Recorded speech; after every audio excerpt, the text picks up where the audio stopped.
ഇവിടെയുള്ള ആൾക്കാരൊക്കെ ഇവിടെ പോയി, ആരും കാണാനില്ലല്ലോ. ആ, നിങ്ങളെത്തിയോ? ഇതൊക്കെ എന്താ സാധനങ്ങൾ? സദ്യ ഉണ്ടാക്കാനുള്ള സാധനങ്ങളാ തേക്കുട്ടാ. ഇത്രയൊക്കെ സാധനങ്ങൾ വേണ്ടായിരുന്നു. കുക്കി ഓൾറെഡി കുറെ സാധനങ്ങൾ ഉണ്ടാക്കിയിട്ടുണ്ട്. എന്ത്? കൂക്കി അടുക്കള കയറിയെന്നോ? ദൈവമേ, തീർന്നു. ഇത് പ്രശ്നാവും. എന്ത് പ്രശ്നം? ഒരു പ്രശ്നമില്ല. ഞാനിപ്പോൾ തന്നെ അവളുടെ പായസം ടേസ്റ്റ് ചെയ്തതല്ലേ, നല്ല ടേസ്റ്റ് ഉണ്ടായിരുന്നു. സുഖേട്ടനല്ല കാളൻ ടേസ്റ്റ് ചെയ്ത്. അയാൾ ആ സോഫയിൽ കിടന്ന് ഉറങ്ങുന്നുണ്ട്. ജിമിൻ കിച്ചടി കഴിച്ചിട്ട് ഒന്നും പറഞ്ഞില്ല. കൂക്കി ഇവിടെ വരെ ഒന്ന് വന്നേ. എന്ത് ഹോബിച്ചി, എന്തിനെന്നെ വിളിച്ച്? ഞാൻ പുളിഞ്ചി ഉണ്ടാക്കിക്കൊണ്ടിരിക്കുകയായിരുന്നു. അതിനിവിടെ പുളിയില്ലല്ലോ. പുളിയില്ല, അതെനിക്കറിയാം. ഉള്ളത് കൊണ്ട് ഓണം പോലെ എന്നല്ലേ ജൂണേട്ടൻ ഇന്നലെ പറഞ്ഞേ. കുക്കി, നീ അപ്പോ പുളിഞ്ചി എങ്ങനെ ഉണ്ടാക്കി?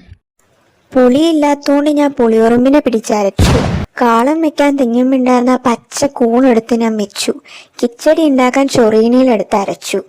കുക്കി, നീ പായസം എന്തുകൊണ്ടുണ്ടാക്കി?